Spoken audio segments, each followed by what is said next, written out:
Bank के CEO और MD Prashant Kumar sir आपको आपकी स्क्रीन पर नजर आएंगे। Prashant sir, welcome on the show. अच्छा, एक बार स्टॉक दिखाइएगा। 4-5% की सुबह से मजबूती के साथ, खैर बैंक्स भी आउट परफॉर्म कर रहे हैं और यस बैंक सैटरडे को नंबर्स आए थे, नंबर्स पे फिर मोटा मोटी थम्स अप ही आता हुआ स्ट्रीट की तरफ से। स्टॉक नहीं दिखा रहे डॉक्टर साहब, क्या हुआ? ये आ गया 4.25-4.5% moves. Prashant sir, strong headline numbers हैं, मुनाफे में 63% का जंप साल दर साल। Actually we have come a long way. मैं वो देख रहा था रिजल्ट प्रेजेंटेशन आप लोगों की, बिल्कुल सही है। 5 साल पहले कहां खड़े थे और कहां आ गए इस समय, खास तौर पर एसेट क्वालिटी के फ्रंट पे, और बाजार की उसी पे सबसे ज्यादा नजर रही है। किस तरह के रिकवरीज और अपग्रेड्स इस क्वार्टर में देखने को मिले, किस तरह का रेजोल्यूशन मोमेंटम यहां से आप लोगों को नजर आ रहा है? देखिए, पिछले 5 साल में हम लोगों ने कोई 30,000 करोड़ से ज्यादा की रिकवरी और अपग्रेडेशन की है। और उसी की वजह से जो हमारा नेट एनपीए रेशियो है वो भी 0.3% है। और हम लोगों ने शुरू किया था कोई net NPA ratio of 5 to 6%। दूसरा, हमारे जितनी भी सिक्योरिटी रिसीट थी उस पर हमने 100% प्रोविजन कर दी, तो वो सिक्योरिटी रिसीट की नेट कैरिंग वैल्यू भी 0 है। इसका मतलब जो हमारी पूरी स्ट्रेटेजी थी कि बैलेंस शीट को हमने इतना स्ट्रॉन्ग करना है कि जो बैलेंस शीट में जो भी आने वाले साल में अर्निंग है उसका कोई लेगेसी से इम्पैक्ट नहीं होना चाहिए, वो पूरी तरह से कर दिया गया। तो ये जो हमारा एक एफर्ट्स है, जिसमें पिछले अगर आप देखें हर साल हमने 5,000 करोड़ से ऊपर की रिकवरी और अपग्रेडेशन की है। आने वाले समय में ऐसा नहीं होगा क्योंकि एनपीए पूल ही नहीं है आपके पास बचा। तो जब आपके पास एनपीए पूल कम होगा तो उसकी रिकवरी भी कम होगी, पर कम से कम अब हमारे पास कुछ पुराने उसका कोई इम्पैक्ट नहीं है आगे आने टाइम में। हाँ, ये सच है। वो आप जब 5 साल में रिकवरी अच्छी रही है तो एनपीए का पूल छोटा है, एनपीए का पूल छोटा है तो उस तरह की रिकवरीज और अपग्रेड्स आपको नजर नहीं आएंगे। अच्छा, internals 2.5% Q on Q deposit growth. हाँ, मार्क्ड इंप्रूवमेंट कासा में है, चाहे मैं साल दर साल देखूं चाहे मैं क्यू ऑन क्यू देखूं, पर एडवांसेस में केवल 0.5%, 0.6% क्यू ऑन क्यू का जंप। किस तरह का डिमांड एनवायरनमेंट है? क्या मैक्रो एनवायरनमेंट को देखते हुए थोड़ा सा धीमापन आप लोग की तरफ से देखने को मिल रहा है? क्योंकि बीच में कुछ कंसर्न्स इमर्ज भी हो रहे थे कुछ पॉकेट्स को लेकर। क्या मैक्रो एनवायरनमेंट में वाकई कंसर्न्स हैं इस समय स्ट्रेस को लेकर, प्रशांत सर? देखिए, जो डिपॉजिट का हमारा पब्लिश नंबर है वो है 6.8%। तो ये जो साल के आखिर का कुछ फिनोमिना होता है जो पिछले साल या इस साल, ये उसका ज्यादा रिफ्लेक्शन है। अदरवाइज हमारे एवरेज डिपॉजिट की ग्रोथ 16%। ये पूरे साल की जो एवरेज डिपॉजिट है वो 16% है वाई वाई ग्रोथ, जिसके अंदर करेंट अकाउंट में 20% से ज्यादा की ग्रोथ थी और सेविंग बैंक में 32% से ज्यादा की। इसी वजह से अगर आप देखें तो हमारा जो कॉस्ट ऑफ डिपॉजिट है वो बढ़ा नहीं। पिछले 18 महीने में हमारा कॉस्ट ऑफ डिपॉजिट बराबर 6.0 और 6.10 रहा। तो डिपॉजिट में हमारी बहुत अच्छी ग्रोथ है, हमें कोई नेगेटिव इम्पैक्ट किसी वजह से भी नहीं आया, और कासा तो is growing more than the overall deposit. जहां तक लोन ग्रोथ की बात है, वो भी हमारा जो पब्लिश नंबर है वो कोई 8% के पास है, 7.8%। तो अगर आप उसमें देखें तो 4 बिजनेस सेगमेंट है जहां से लोन ग्रोथ आती है। एक लार्ज कॉर्पोरेट, वो हमारा 12% के आसपास ग्रो कर रहा है, वो ऐसे ही ग्रो करेगा। अगर आप मिड मार्केट देखें, वो 20 से 25% ग्रो करता है कंटिन्यूअसली, वो भी ऐसे ही ग्रो करेगा। एसएमई भी 20 से 25% की ग्रोथ है, वो भी ऐसे ही चलेगी। सिर्फ एक सेगमेंट जो रिटेल एसेट, जो कि हमारे पूरी लोन बुक का 41% था, वहां पर हमारी एक बड़ी कैलिब्रेटेड कॉल थी। दो तरीके से, एक तो रिटेल के अंदर थोड़ी सी एडवर्स, थोड़े से इम्पैक्ट थे पूरे इंडस्ट्री में अनसिक्योर्ड और पूरा लेके। दूसरा, हम लोगों ने एक स्ट्रेटेजिक डिसीजन लिया कि रिटेल में हम वही प्रोडक्ट करेंगे जहां पर मार्जिन बनेगा। हम ऐसे प्रोडक्ट नहीं करेंगे जैसे प्राइम होम लोन या न्यू कार लोन जहां पर आपका बहुत थिन मार्जिन है। उस वजह से हमारी इस साल नेगेटिव ग्रोथ थी रिटेल एसेट में, पर अगर आप फोर्थ क्वार्टर देखें तो वो ग्रोथ होनी शुरू हो गई। अगले साल रिटेल एसेट में भी हमारी ग्रोथ 10 से 12% के बीच में रहेगी। तो इसलिए हमारी लोन ग्रोथ पे भी अगर आप देखें तो कोई सिस्टम का इम्पैक्ट या कोई बैंक की तरफ से कोई प्रॉब्लम वाली बात नहीं है। It was more of A strategic call, वो हो गया हम्म। है। हमारी क्रेडिट अंडरराइटिंग हमने बहुत स्ट्रांग कर दी है, कलेक्शन मशीनरी को बहुत स्ट्रांग कर दिया है। तो इसलिए 10 से 12% की credit growth on the retail side भी इस साल के अंदर बहुत आराम से होगी। तो तो इन चारों को अगर आप मिला हाँ, लें तो बैंक के लेवल पे 12 से 15% की क्रेडिट ग्रोथ जो है वो बहुत ही कंफर्टेबल है। अच्छा, तो ऐसे में अच्छा, आरबीआई का रेट कट की साइकिल की शुरुआत हो गई है in all probability Prashant sir. अभी तो कुछ और भी इन स्टोर होगा, शायद और दरों में कटौती यहां से देखने को मिले। तो दो पार्ट में, ऐसे में डिपॉजिट मोबिलाइजेशन बीच में थोड़ा सा चैलेंजिंग हो गया था। अब जब दरें कट रही हैं, सब अपने डिपॉजिट, इवन आपने भी डिपॉजिट रेट्स में कटौती करी, तो डिपॉजिट मोबिलाइजेशन को लेकर अपडेट क्या है? कितने कॉन्फिडेंट उस बात को लेकर कि अच्छा खासा डिपॉजिट यहां से भी मोबिलाइज होगा? दूसरा, इस रेट कट का मतलब मार्जिन्स पे कैसे पर्कुलेट होगा? क्या नियर टर्म ड्रैग होगा या फिर मैनेजेबल है ये सब?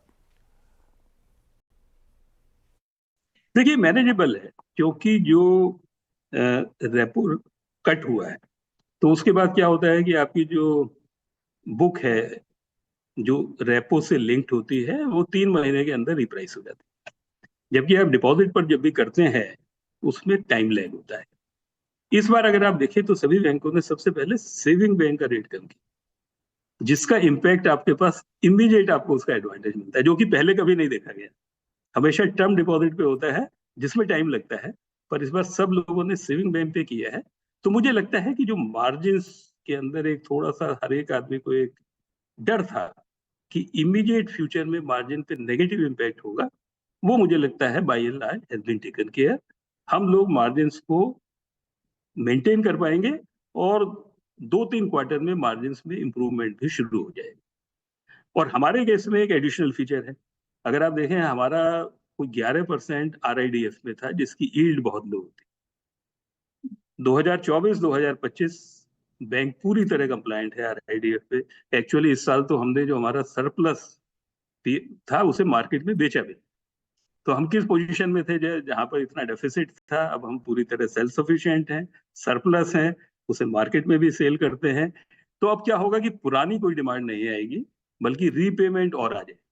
तो जो लो यील्डिंग एसेट हमारे आरआईडीएफ में है वो भी कम हो जाएंगे, उससे भी हमारे मार्जिन इंप्रूवमेंट बेटर हो। अच्छा, मार्जिन्स की बात हुई तो मैं देख रहा था cost to income ratio sequentially चौथा सक्सेसिव क्वार्टर है जब गिर रहा है।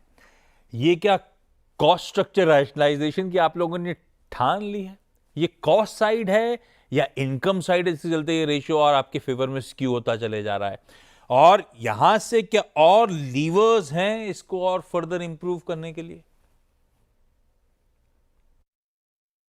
देखिए जो कॉस्ट की बात है ये हमेशा, जो हमारी रीस्ट्रक्चरिंग भी हुई है, ये थोड़ा सा इस सेंस में कि जो अगले 5 साल की बिजनेस स्ट्रेटेजी है हम उसको बैंक को कैसे प्रिपेयर करें उसके लिए। तो ये ज्यादा कंसोलिडेशन ऑफ बिजनेस था, मैं इसको इतना कॉस्ट की बात नहीं करूंगा। ये ज्यादा एफिशिएंट आपका ऑर्गेनाइजेशन स्ट्रक्चर बनता है जहां पर कस्टमर को डिलीवरी बेटर। तो इसके अंदर आपको इनकम का एडवांटेज ज्यादा होगा, कॉस्ट का इतना नहीं। और इसके पीछे कोई ऑब्जेक्टिव भी कॉस्ट कटिंग नहीं था, ऑब्जेक्टिव ये था कि कैसे एफिशिएंट डिलीवरी टू कस्टमर।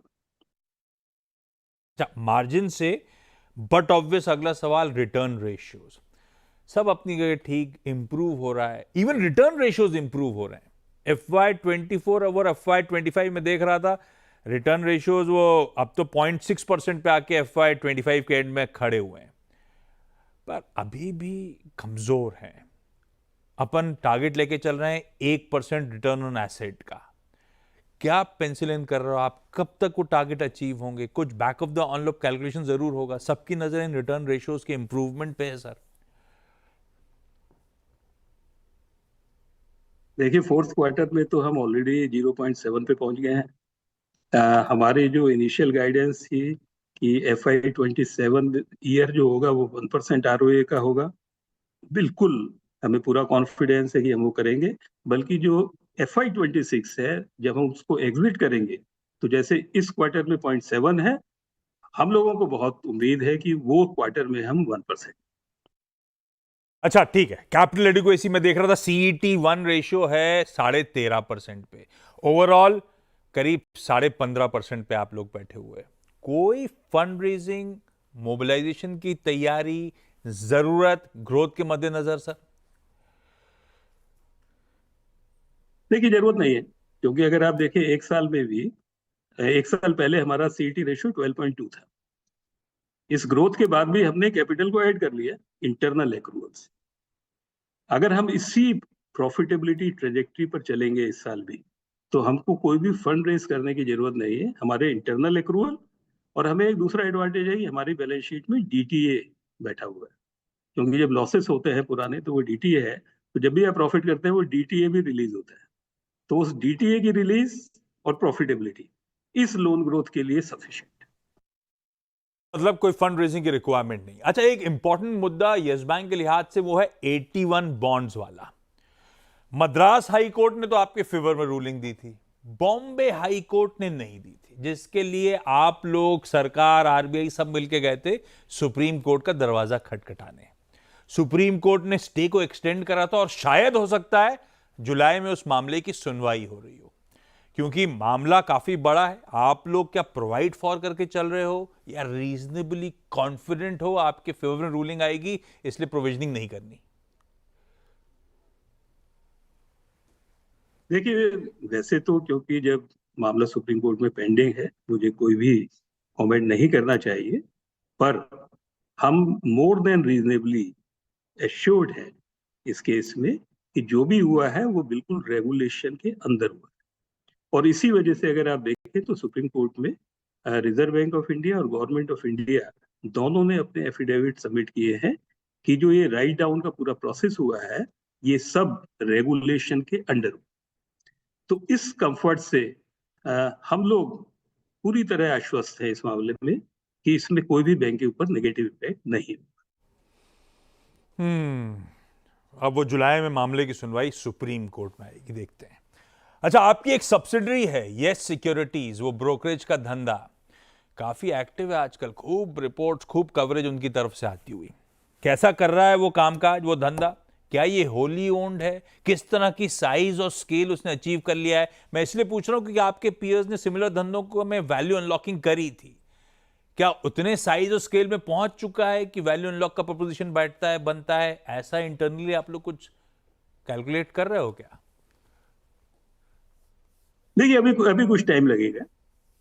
हमारी सब्सिडी बहुत अच्छा कर रही है। अगर आप उसके रिटर्न्स भी देखें, आरओई जो है उसकी 20% से ज्यादा है। पर मुझे लगता है अभी थोड़ा स्केल बनाने में टाइम लगेगा। एक बार जब वो स्केल बन जाएगी, तब जो आप कह रहे हैं बिल्कुल हम लोग देखेंगे कि उसकी वैल्यू कैसे अनलॉक की जाए। अच्छा, ऐसी शेयर होल्डिंग पर नजर डाल रहा था सर आपके आने से पहले, एसबीआई के पास ऑलमोस्ट 24%, बीच में अपन ने कार्लाइल, एडवेंट को शेयर जारी करे थे तो उनके पास भी मीनिंगफुल चंक्स हैं। वो जो लॉक इन था बैंक्स का, जो यस बैंक को रेस्क्यू करने आए थे, वो तो काफी पहले खुल गया है। तब से सब टकटकी लगाए नजर बनाए हुए हैं, कोई बड़ा कॉर्पोरेट डेवलपमेंट आजकल। आपके पास तो वैल्यूबल इंसाइट्स होंगी प्रशांत सर, क्या तैयारी चल रही है? कोई बड़ा कॉर्पोरेट डेवलपमेंट एक्सपेक्ट करें क्या? कोई शेयर होल्डिंग में बदलाव की तैयारी हो रही है क्या? नहीं, देखिए बात यह है कि गलत आदमी से आप ये क्वेश्चन पूछ रहे हैं, क्योंकि हमारा स्टेक तो खाली ये सिक्योरिटीज में है। उसके आपने पूछा, मैंने बिल्कुल आपको जवाब दिया। अब जिसका स्टेक है वही इसका जवाब दे सकता नहीं, बात सही है वैसे। जो शेयर होल्डर्स हैं वो जवाब देंगे, करंट शेयर होल्डर्स, ठीक है। अच्छा, थोड़ा रिजल्ट से हटके रिसेंट न्यूज फ्लोज, मतलब रिजल्ट्स के साथ साथ जो न्यूज फ्लोज आए, एक आया एडिशनल टैक्स डिमांड ऑर्डर है 244 करोड़ का। क्या क्या कारण है? आई एम श्योर इसको कंटेस्ट करने की तैयारी हो रही होगी। दूसरा, कुछ सीनियर लेवल एग्जिट्स, और to be precise 2 senior level exits के भी अपडेट आए रिजल्ट्स के आसपास। क्या मामला है प्रशांत सर ये? है। देखिए, जो इनकम टैक्स की ये डिमांड है, ये बड़ा एक रेगुलर प्रोसेस है। और जो इनकम टैक्स की डिमांड आई, हमने उसको एग्जामिन भी किया। तो उसके अंदर हम पूरी तरह कॉन्फिडेंट हैं कि कोई ग्राउंड नहीं है इनकम टैक्स की डिमांड का। तो डेफिनेटली जो फोरम्स हैं, उसके अंदर हम अपील पर जाएंगे। तो वो कोई ऐसी चीज नहीं है, it's very very regular.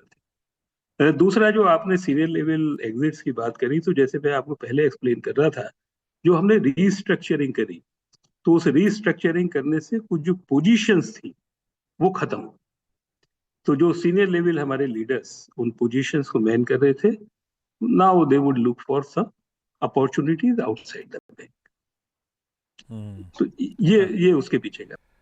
Okay, अच्छा, जाते जाते का आखिरी सवाल। अब ये कोर फ्रेंचाइज जो आपकी है वो तो अच्छा खासा मोमेंटम गेन कर रही है। FY25 रिजल्ट उसका एक एग्जाम्पल है किस तरह से बढ़िया टर्न अराउंड प्ले आउट हो रहा है। प्रशांत सर, इसका मतलब क्या?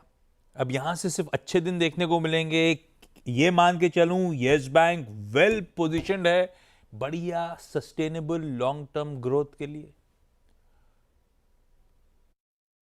देखिए, एक चीज अगर आप देखिए, वो बड़ा इंपॉर्टेंट है।